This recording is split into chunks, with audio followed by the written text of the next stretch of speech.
Have you ever wondered if our ancestors had a sense of humor? What about during really serious historic events like wars or plagues? Do people back then even know how to crack a joke or be silly? And making fun of those in power, even during humanity's darkest chapters. Our love of laughter in the face of crisis spans across history. Welcome to today's video, where we'll be taking a lighthearted look at some of the silly, bizarre, and downright hilarious moments scattered throughout our world's history. Now, we all know history can involve some pretty serious stuff. Alright, here we go. Ancient Greco-Roman hijinks. Our first stop on this whirlwind comedy tour of history is ancient Greece and Rome. Now, these societies obviously had their share of wars, political turmoil, gladiatorial violence, some pretty unfun stuff. But they also knew how to party. Their myths and comedies contain no shortage of scandalous affairs, drunken debauchery, and peasants outsmarting the upper crust, the kind of chaotic and bawdy humor we still enjoy today. For example, ever heard of the Festival of Fools in ancient Rome? This raucous event involved a brief role reversal, where slaves and peasants were allowed to openly mock and prank their masters. People also cross-dressed and generally engaged in behavior that flipped societal norms upside down. There was even a tradition where celebrants placed a pretend king on a throne and gave him over-the-top tributes before tossing him into the Tiber River. Not exactly politically correct by today's standards, but hey, blowing off steam is kinda timeless. Shifting to legend, the Greek god Dionysus was basically the god of wine and partying hard. His followers engaged in enough drunken revelry and violence during festivals that the term Bacchanalian still refers to wild, drunken celebrations today. Then there's Zeus, who despite being king of the gods, couldn't keep it in his toga, and constantly cheated on his wife Hera in ridiculous ways, once even turning into a swan just to seduce somebody. The Greeks and Romans told these entertaining stories of badly behaving gods without batting an eye, but perhaps the silliest legends were the many excuses and disguises Zeus invented to hide his infidelity from his wife, like the time he tried to trick Hera by wrapping a veil around his cheating partner to obscure her identity. Sure, Zeus, no way Hera will notice that.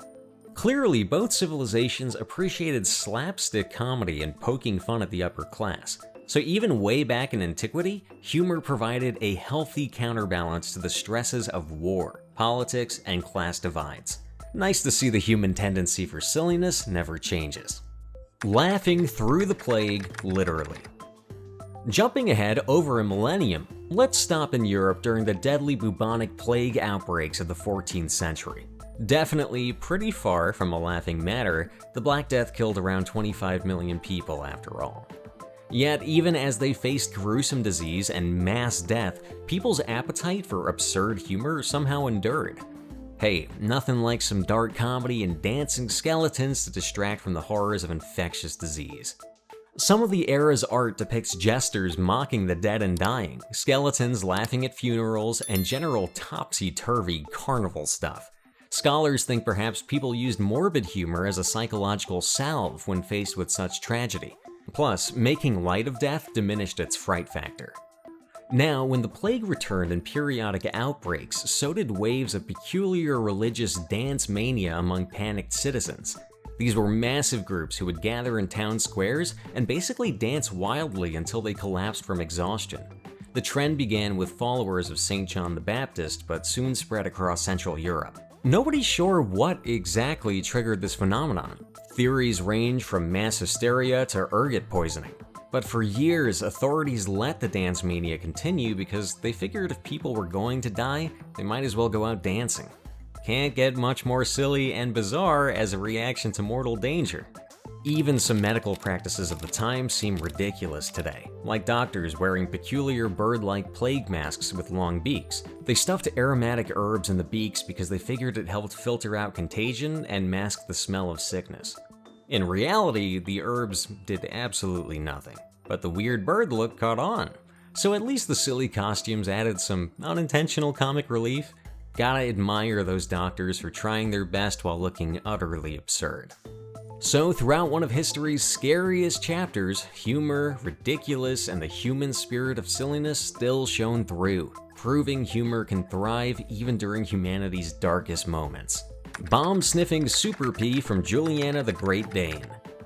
Last but not least, now this next wartime tale really takes the cake when it comes to silly puppy heroics. Meet Juliana, a Great Dane living in Britain during the World War II Blitz bombings. This big girl made headlines not once, but twice for some unconventional bomb detection work. How exactly? Well, Juliana just followed her nose and her bladder.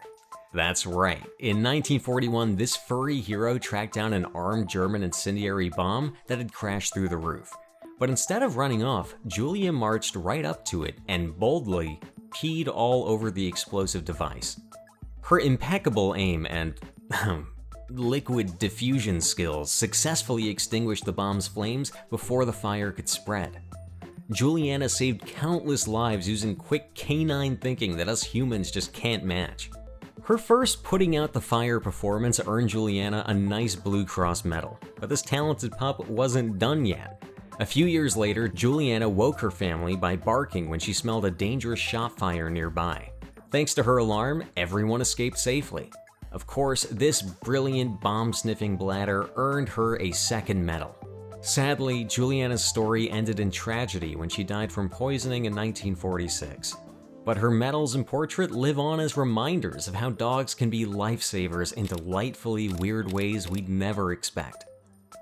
So here's to Juliana, the greatest Dane, for creatively stopping explosives and fires with just her nose and superpowered pee. That's using your instincts, girl. Who's a good girl? You are. Alright friends, that wraps up our whirlwind tour through some of the less serious moments sprinkled throughout history. As we saw, no matter how dark or dire things seemed, people still found opportunities for absurdity, revelry, and downright silliness, needing laughter as survival and distraction just as much as food or shelter. So next time you're slogging through wars and dates reading those dusty old history textbooks, remember, our ancestors enjoyed poking fun at crises and the ruling class just as much as we do. After all, humor and ridiculousness are core parts of the human experience, even way back in ancient times. So on that uplifting note, I will catch you all next time. Feel free to share any other bizarre historical bits I missed. Stay silly out there.